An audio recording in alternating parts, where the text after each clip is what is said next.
Welcome to Revisiting Avengers Earth's Mightiest Heroes, Part 6. This, I will say, might be a Young Justice situation, or Young Justice Season 2 situation, where, Young Justice isn't, or Season 2 isn't as good as Season 1, but it most certainly, I think, binges better than, week to week. And I think this season might actually be the same way. It just has a few more duds than Season 1 did, but kind of unsurprisingly, Marvel's greatest TV show is still their greatest TV show. That being said, we got some gossip, I guess. Not really gossip, but we got some things to discuss. So this release has some episodes out of order, but Disney Plus didn't have it this way in 2021, but does have it now. I think they fixed it in 2022, maybe. They actually do have the episodes in the correct order, so I will be sort of basing, talking about these episodes off of that. And the next time I watch the show, I might just do it on Disney Plus because they have them in the right order. But then again, convenience of a DVD, so who knows. But let's get going. So episode 8 is called Who Do You Trust? This episode is where Nick Fury reveals to Iron Man that, hey, Madam Viper, from Hydra Island was a Skrull. And I believe there are a bunch of Skrulls throughout Earth taking the place of other heroes. And there's a Skrull transmission coming from my hell carrier, which is why I've been, MIA for this entire season. And Hill is told about this, and Nick's like, look, Hill, you're kind of the only one I can trust, but be warned, there are Skrulls in S.H.I.E.L.D. And he says to Tony that there's one transmission coming from Avengers Mansion. And they say that it's Hawkeye. Obviously, we, the audience, know that it's Captain America. But they don't know it yet. And Bobby, who I will say, and I said this last time, I never trusted her. She just seemed like too much of, she seemed like a little too quick to get into the Quinjet with Hawkeye and them. Like, she seemed a little too gung-ho to go on the adventure, And obviously she was supposed to keep an eye on Hawkeye for that mission because Nick Fury told her to. But even still, I never trusted her. Even as a kid, back in 2011. Never trusted her. Or 2012 probably at that point. But no, 2011. 2011. Never. But it turns out that she's the Skrull Queen. Cap is obviously a Skrull. And Iron Man, like an idiot, is like, look, Nick Fury told me that one of you guys are a Skrull. And he said that it was Hawkeye because Mockingbird said that Madam Hydra seemed to have had a great interest in Hawkeye, and they were apart, in those jail cells. They were separated. Who knows what could have happened? And of course, Mockingbird was the Skrull Queen. Say that 5 times fast. The Skrull Queen. This is when the speech impediment thing that I have with the letter R really gets annoying. The Skrull Queen, is leading them in a wrong direction, and they end up breaking up, like the Beatles, to quote Hulk, Bruce Banner from Infinity War. They break up like the Beatles. And of course, Miss Marvel is also there, acting, this was supposed to be her essentially inauguration party. This was supposed to be the hey, you're now an official member of the team. and it ends with the Avengers breaking up and Cap being like, no, we can't let, they may leave, but Captain America, the Wasp, Hulk, and Hawkeye, they cannot disband because they need, the Earth needs the Avengers, all that good stuff. And yeah, it's all very interesting, and I think this episode slightly has characters acting brashly, but I have no idea how I would react in this situation. Honestly, oh, my best friend or a guy I've been living in the same house as is an alien. I didn't know that. I don't know how I'd react, but I do. And I don't know. I feel like this Iron Man isn't as paranoid as MCU Iron Man. I can see MCU Iron Man doing this, but maybe not this version of Iron Man. I don't know. Characters acting out of character. It's annoying. It, I think, makes this episode lesser, but it's an overall okay episode. And that leads us to Behold the Vision, which actually takes place after Secret Invasion, which I always sort of figured, but I don't know. I feel like they kind of half-assed this release, and then they even more half-assed somehow this one, because this is called the final season. This one's called the finale, and I don't know. It's the last 12 episodes of season 2 put on 2 discs, but very sucky bonus features. They almost didn't put any effort into this one, but it's still nice to have this. Sort of with 03 Ninja Turtles, I'd rather have it on disc than, I guess, fancy things. But skipping Behold the Vision, because that was put in here out of order. Nightmare in Red. Nightmare in Red is directed by Boyd Kirtland.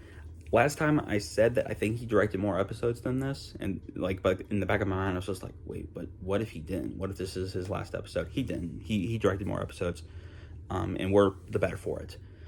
Shout out to Boyd Kirtland. I hope you're enjoying heaven, because you were a good director. But Nightmare in Red is, of course, General Ross in the horrible voice that he has. He sounds like a girl who, like a 9-year-old girl who smoked cigarettes for the first time. He's like, look, I know you have the, Hulk's blood. It belongs to the Hulkbusters. It belongs to me. And of course, we see, I've been very fast and loose with the spoilers. But we see the Winter Soldier, Bucky, all grown up, basically be a part of the escort that Ross is in. Well, he breaks away and goes into a secret vault room and steals the Hulk's blood, and he mixes it up with some sort of red thing, probably blood as well. And he takes a mouth guard out from under his boot, the heel of his boot. He's like, there you go, so you don't bite off your tongue. And of course, I will say they do a good job at having the identity of the Red Hulk be hidden.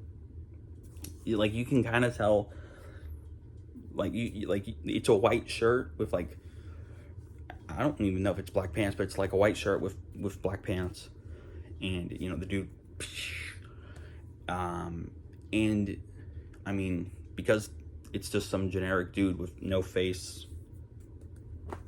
shooting himself full up with Hulk DNA. It could be Ross, but it also couldn't. It's mysterious. But of course, we know that the Hulk, or the Red Hulk, is Ross. Forgive me. And yeah, we also see that the Hulk let Bruce Banner out. Bruce Banner apparently can be out of the Hulk's body, or be turned into Bruce Banner for 1 day a month. And he chose to do fishing. Well, SpaghettiOs, because the Red Hulk is rampaging in the helicarrier. He has to be called back to Avengers Mansion. Hawkeye tries to protect Bruce from the Falcon. The Falcon's played by Lance Reddick of John Wick fame. I will say I can kind of tell. I was surprised a few months ago, or maybe a little after Lance Reddick passed away last year, or was that earlier? No, it was last year, that he was Falcon in this show. Because I knew about some of his voice roles, but I didn't know how extensively his voice roles were. And I was like, oh yeah, I can kind of hear it. And he would have been, I think, a great Falcon if they eventually got to putting Falcon on the team. But yeah, so it was kind of nice. Of course, the Falcon kidnapping Bruce Banner while he's sedated goes horrible. So, like I said, spoilers. The Red Skull is like, listen here, you have to go and get Bruce Banner. The Falcon failed, and of course, Red Hulk will just do that. And instead of bringing the Red Hulk, or instead of Red Hulk bringing Bruce back to wherever base is, he drops him off in a dockyard, and it's like, you got to turn into the Hulk. And of course, the Red Hulk and the Green Hulk fight. Green Hulk wins, obviously, because it's his show. And when the Hulkbusters show up, like, hey, you're under arrest for attacking the helicarrier, Cap, because he's evil Skrull Cap, is like, you got to go with them. If you fight them, you look guilty. But if you let them take you, I will try to work with Maria Hill to, get you free. And of course, Ross just pops out there like, hey girl, and just pops out the tank, and Bruce is like, no, you can't let them take me, and gets sedated once again and carted off. And we see the Red Skull being like, I'm really trying to redeem myself for the bad impersonation of the Hulk that I did a few videos ago. He's like, okay, now that the Red Hulk is successful, if not a bit ambitious for his own good, we can now commence whatever our plan is. And it's like, oh snap, what's that mean? I will say, of all the new subplots for season 2 that they introduce, not subplots that like the Kree Skrull invasion that were taken from season 1 to 2, the exclusively season 2 storylines that they introduced for this season, I will say Code Red is probably my favorite of them, because it's the only one that's really complete within this season. Like, Surtur could have been awesome, but they chose, and I've said this before, they chose to put on the back burner, and that stinks. But Code Red's awesome. We'll get to Code Red, not the Mountain Dew, but the episode. Next is Infiltration. This episode is where it all comes crashing down. Nick Fury is like, okay, so it starts with fake Avengers showing up being like, look, we were all kidnapped by Skrulls, and now we're back, we're trying to save, the world, and we believe that the Skrulls are going to attack, the Vibranium Mound, in Wakanda. Of course, real Black Panther's there, and it's like, you can't show up to my crib unannounced. Miss Marvel's there, and she's like, what the hell's going on? And then, of course, eventually, real Hawkeye and Wasp show up, and they're like, okay, we're here to help. And of course, all the Avengers who come rolling out that crib, who come rolling out the Skrull ship, very much seen, right? Yeah, seen here. This is also going to be like the thumbnail for this video. They're all revealed to be Skrulls, and it's like, oh snap, oh snap. And then that was a song reference. I know I repeat myself a lot in these videos, but that's because, I'm slightly, I'll be honest with you all here. I am 100% confident that this video series, this mini series of me reviewing this show, is going to be some of the best content that I've put out there. I'm 100% confident about that, and I'm 100% excited that I've been able to do this within a week, and I have content for the next 2 months, because that's awesome for me, because I'm never this prepared, and this is a passion project, essentially.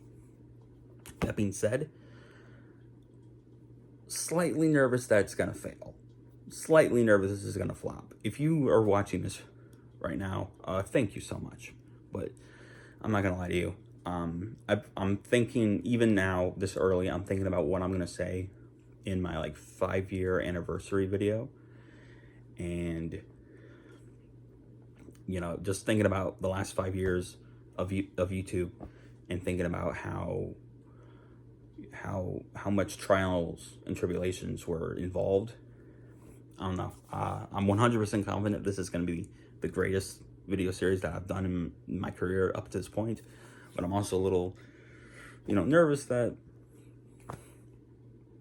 my excitement, my passion won't be matched by view count. You know what I mean? It's the struggle, You gotta know when to hold them, you gotta know when to fold them, as Kenny Rogers would say. But yeah, of course, on the flip side, Iron Man is given a little help by Dr. Doom. Dr. Doom rolls up in the Malibu Barbie house and it's like, look, dude. And it actually is, literally just Tony Stark's house in Malibu from the Iron Man movies, just drawn. It's literally just that house. It's kind of funny.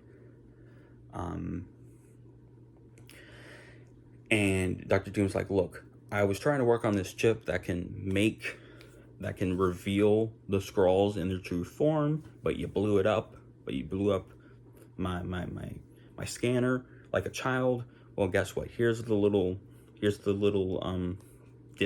Here's the little what's that called? Little card, SD card. Here's the little SD card for you. Use that as you wish. Peace out. And don't think I'm a hero. I only care because the Earth is mine to rule. Classic, Megatron type stuff with Dr. Doom up in here. Iron Man, of course, puts it into his arc reactor, and then he shows up, he gets kidnapped once again by Black Widow, taken to Nick Fury's secret hideout, and Nick Fury's like, look, I was wrong about Clint. The person who was the Skrull invader on the Avengers was Captain America. We gotta go, get him. And Iron Man's like, cool, I have this thing that can, I have this, cool, let's go do that. But then Nick Fury, like a crazy person talking to himself, he's like, wait a second. Mockingbird's also one of the bad guys, one of the Skrulls. And Mockingbird's like, what? And, tear gas everybody. She does something to, I think, deactivate Tony Stark's arc reactor. And she's like, Tony, I thought you were really cool. And you would have been a valuable addition amongst all the human slaves. But unfortunately, I'm going to have to kill all of you. And enslave, of course, the rest of the entire world. And she's like, she says to Skrullcap, like, hey, look, get these other Avengers, take them to Washington, D.C., lead them that way because we need them to go there. And that's how Infiltration ends. And that takes us to Prisoners of War, which actually might take place before Infiltration, based off of the previously on Avengers thing. So, like I said, Disney Plus has these in the correct order. But you wanna know what? I don't really think it's that important. That being said, Prisoners of War, of course, sees Captain America as he, figures out, hey, these Skrull guys have kidnapped me. What do I do? Well, he exercises. He does not submit to their torture because he's a good soldier. And then eventually he breaks out, realizes, oh wait, Madam Hydra, Madam Viper, you were a Skrull. And then he runs into Quartermain. He runs into Gyrick, who is the director of Sword. He runs into some random AIM scientist with glasses. I actually thought it was the AIM Supreme. If you remember from last video, I thought it was the AIM Supreme leader guy. Nope, it's just some random AIM person, which is fine. He also finds, these are all people in prison cells. He finds Madam Viper, he finds Quartermain, he finds that AIM scientist guy, he finds Gyrick, he finds Mockingbird, and then most importantly, he finds Sue Storm. And Sue Storm is, of course, the most heavily sedated, most supremely captured of all these people, because Sue Storm is freakishly powerful. As you would know if you watched Fantastic Four Earth's Greatest Heroes, which I've always thought was weird. Like, you have an Avengers cartoon called Earth's Mightiest Heroes, and then you have a Fantastic Four cartoon that are 6 or 8 years apart, called something very similar, as in World's Greatest Heroes. I've always thought that was strange. But no one's confusing this show for that show. This show, I think, has a bigger fan base. Although, next year I'm going to have to review the Fantastic Four movies. Maybe I'll throw that on the pile, too. I own it, by the way. Amazon Prime Day, am I right? Haha. And yeah, that's it. Of course, you also see how amazing and incredible Captain America is. He's like, look, I know we're all different. I know we're on different sides and we're different people, but we need to successfully get out of here and get back to Earth because Earth needs us. And he rallies them. The Queen realizes that, oh shit, I don't need to do anything super fancy. I can just use my Skrull cap to coerce the people of Earth to submit to my will. And Captain America, there's some really cool stuff with him in here being like, we need to band together and stuff like that. It's super cool. And yeah, I love Captain America. Captain America, one of my favorite superheroes of all time, Thanks to this show and thanks to, of course, to the movies. I love Captain America. I have a Captain America shield somewhere in my apartment. I'm gonna have to get that out for Captain America 4. But yeah, I love Captain America, and this is a really good moment to be like, yeah, he's awesome, and he was able to rally these villains and these heroes together to get off the Kree ship, or the Skrull ship. And then, of course, Secret Invasion, the ultimate finale to this Secret Invasion storyline that has been going through this first half of the season. Skrull Cap is he's in front of the Washington Monument, I think. He's in that giant lake pond thing that's there. I've been to Washington, D.C. a decade ago. It was really cool. We got to see the Washington Monument, kind of, and to see that big lake pool thing. It's neat. It was a school trip. So yeah, but that's cool. And Skrull Cap is like, hey, look, the Skrull are here to help us. They're here. They're gonna be fine. They look creepy. They're green. They're weird looking, but they're here to help. And of course, Iron Man rolling up. Maria Hill is able to successfully turn off the bitch mode and successfully save Iron Man. Is able to restart the arc reactor, and Iron Man shows up and it's like, sprays, I guess, shoots them with the computer chip, the SD chip that's in the arc reactor, and it's a purple ray for some reason that produces purple smoke somehow, even though it's a laser. And of course, all, Skrull Cap, the Skrull Queen, all of these weird hybrid super Skrulls that are just there, all get revealed as, Skrulls. And of course, it's up to Iron Man, the Wasp, Thor, Hawkeye, and Real Cap, along with all of his fellow prisoners, to take on all the Super Skrulls. And that's really cool. This episode is directed by Boyd Kirtland, and oh my god, Boyd Kirtland directs the hell out of this episode. It's actually really good. There's a moment where Cap picks, he has to destroy Skrull Cap's shield emitter thing. So he grabs a stone to do it, and you see a wide shot of Cap, Cap's back's to the camera. You got Skrull Cap right here, and Cap grabs a stone, and wide shot. It zooms in on the shield emitter as Cap breaks it, and then it zooms back. Then it zooms back out, and like it's so cool. I'm like, oh my god, Boyd Kirtland is like actually a really good director. And this is, and I've talked about this before, I think in the previous part, and throughout my, and I should be talking about this throughout my YouTube career, something really cool about being able to do this, to be able to talk about film and TV shows. This is definitely a hobby, but it's not a throwaway hobby. I love doing this. I'm passionate about this.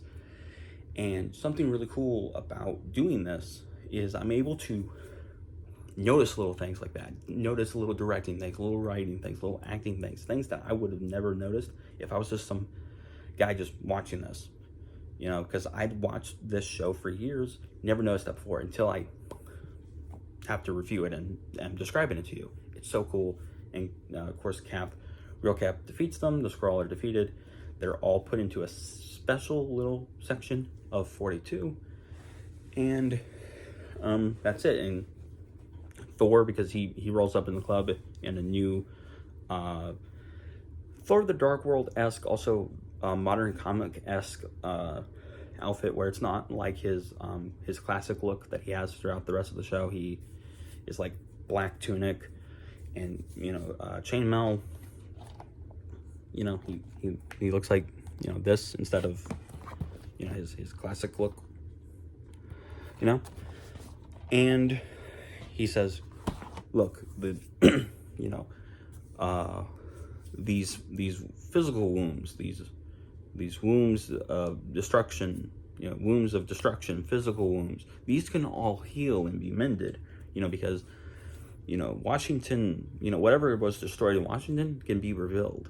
All these other things that the Skrulls did could be rebuilt, but trust can't be. And of course, the episode ends with Captain America walking away, and it's really cool. And yeah, you do have to see a few episodes in the second half of this season of Captain America regaining the trust of the people, very much like what Superman does in like Justice League, because he had to rebuild the trust due to the Superman the Animated Series, finale.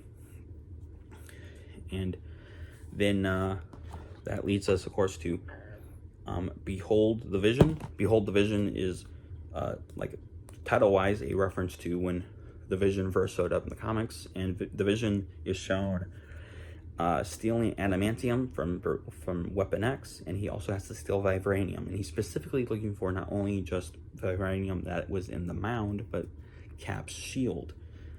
And of course, he's looking for that for Ultron. He shows up to Avengers Mansion, is like, hey, where is it? Of course, the Wasp was injured during Secret Invasion, so Jan Foster is there, helping her with like a rap. And they're watching scary movies. I guess it's the fall, perhaps. But the Vision's like, Captain America's shield is not here. Where is it? Jan's like, I'm not telling you. And of course, the Vision makes quick work of her. And Jan's like, they're in Wakanda. And and of course, the Vision is like, cool, go into Wakanda, and tries to cave in, I guess, the Avengers Mansion on top of the Wasp and Jane Foster. Her name is Jane Foster. Janet Van Dyne, Jane, similar names, right? But yeah, of course, they go to, the Vision goes to Wakanda, and it is shown that Cap is rebuilding his shield. His shield was destroyed by Loki in the end of season 1, and he's like, look, Black Panther, T'Challa, thanks for rebuilding my shield, because it was literally shattered, like like glass, and Black Panther's like, well, we're the only people who could possibly repair your shield, so of course we're more than happy to do it. And of course, Hawkeye, acting like a real d-bag, is like, oh really, you're gonna help us do this, but you're not gonna like help us and rejoin the Avengers? And he has a big chip on his shoulder because, of course, they're buddies, they're best friends. He wants him to be on the Avengers once again. And Black Panther's like, I can't. I have Wakanda now, and honestly, it was too easy for the Skrull, the evil Cap, to break us apart, as he did. And of course, Iron Man doesn't trust us enough to not all be aliens. Like, he has valid points, but of course, with all the Avengers, Cap, Hawkeye, Thor, Black Panther taking on the Vision, stopping him from getting further into the vibranium mound, but and just stopping him from stealing vibranium, stopping him from stealing Cap's shield. He's like, okay, look, I couldn't have done this without you guys, so maybe I'll rejoin the Avengers. And Hawkeye's like, cool, awesome, great. And this episode ends with Hawkeye, or with the Vision showing up damaged. Is like the skin of his arm is missing. He has like a hole. He has like his metal rib cage showing. And he's like, failure to complete mission, but I did get the adamantium. And Ultron's like, perfect. We do not need the vibranium. We have enough adamantium to complete my vision. And of course, this also has the explanation of why he's called the Vision, being the vision, Ultron's vision of the future, the ultimate automaton. And yeah, it sets up Ultron coming back, and I like it. It's a good episode. Kind of stinks that it wasn't put at the end of the volume, but whatever. This is where we get into the bit of the gossip. And I've been talking for a little too long, so let's wrap this up. So, along came the spider, from what I believe was the last episode of, Avengers, Earth's Mightiest Heroes, to air in the United States. It was the last one to air. After that, Disney canceled it. We kind of got an inkling that Disney might cancel Earth's Mightiest Heroes anyway, but they officially canceled it because it wasn't enough like the movies. Of course, season 1's finale got delayed because it was a little too like the movies. Well, guess what? Because Disney executives and executives in general are stupid, well, the show got canceled because it was not enough like the MCU. Which, of course, Ultimate Spider-Man was just MCU propaganda. Same thing for, Earth's Avengers Assemble. Strangely, Hulk versus, Hulk, Agents of Smash, the Guardians of the Galaxy cartoon.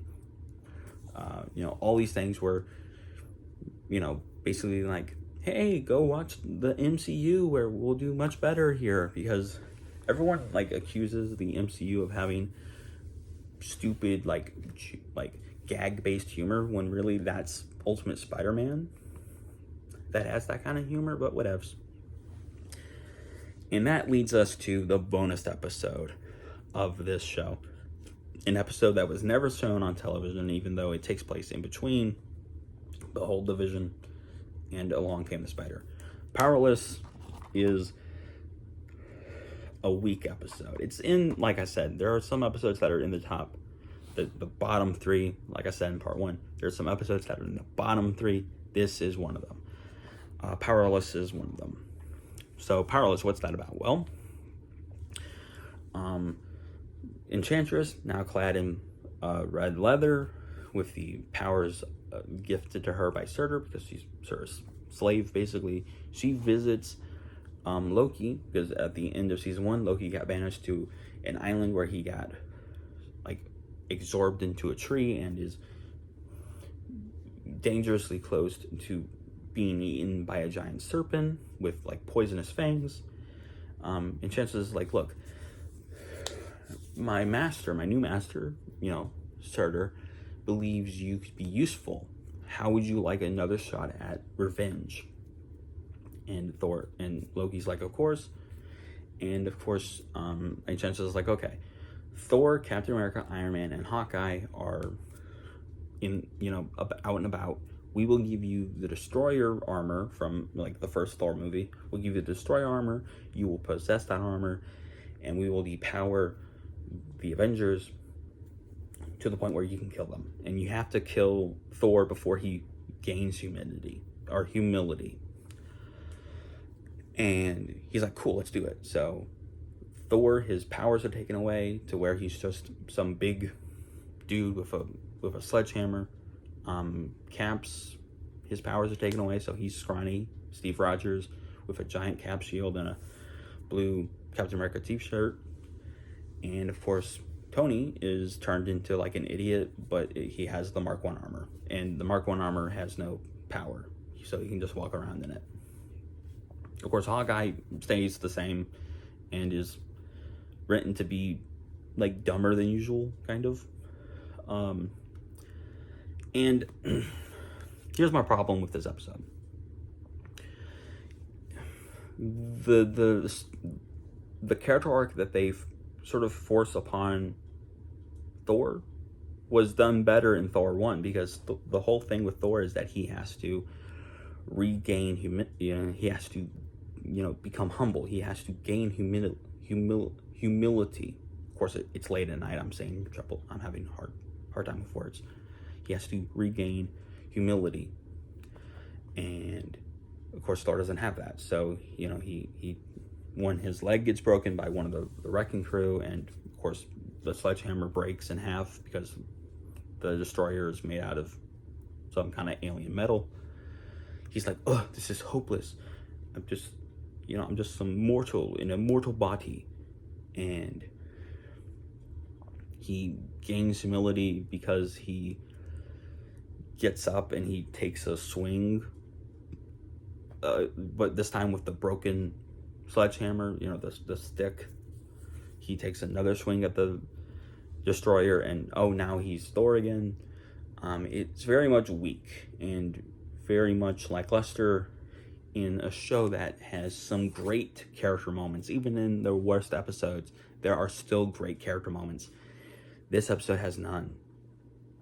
And it sucks because this, I don't know, could be interesting. I mean, you could have definitely done it as good or better than the first Thor movie did. The Thor films suck. They're the worst franchise of the MCU, and they kind of just are. Sorry. And I don't know, like it just stinks. It stinks that they dropped the ball with this episode, and that it's released on DVD, stuck as like a bonus episode that I think is very easy to miss.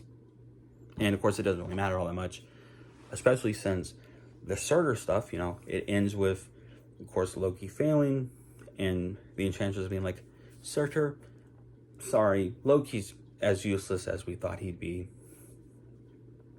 Let's move on. And she moves on, and then Loki is once again just forced to be stuck in the tree, staring at the snake. And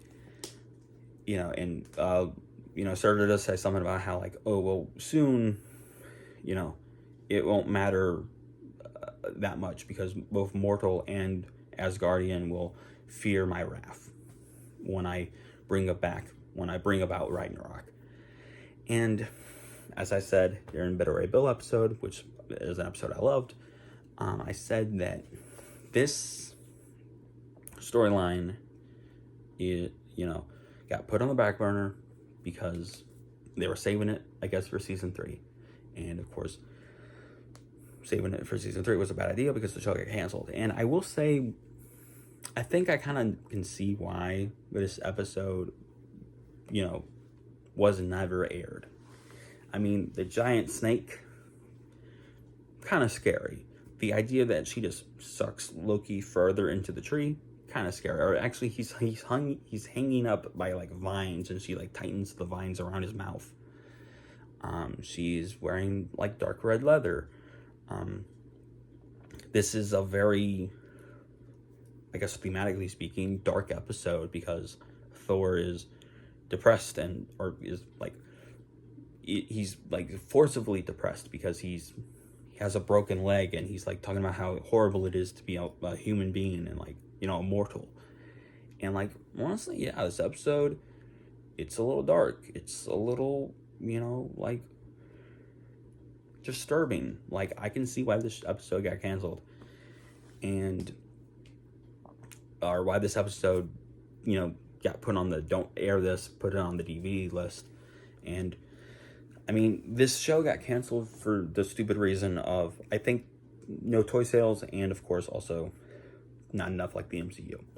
And that sucks, because the next 2 installments are going to be about Volume 6, and Volume 6 has some pretty killer episodes.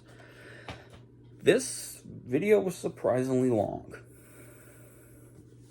I want to thank you for watching this, whether you've just watched this part or you watched all the parts leading up to this. Thank you so much. I highly recommend you check out this show because it's, I've said this countless times. This is my favorite Marvel show, and I think it's one of the greatest Marvel shows ever made. So I highly recommend it, of course. And please do watch it. It's on Disney Plus in the correct episode order. So check it out, and maybe watch more of my coverage of it. We have 2 more videos to go, and I'm very excited for you all to see those, because this is some of the best content that I personally think I've made. And last year I think was my best year yet, and I think this year once again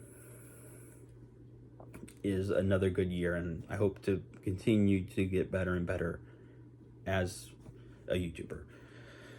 So that's all for now. Remember that God made you special. He loves you very much. I hope you had a very lovely day. I hope you had a very lovely week. And as always, God bless y'all. And your show is canceled.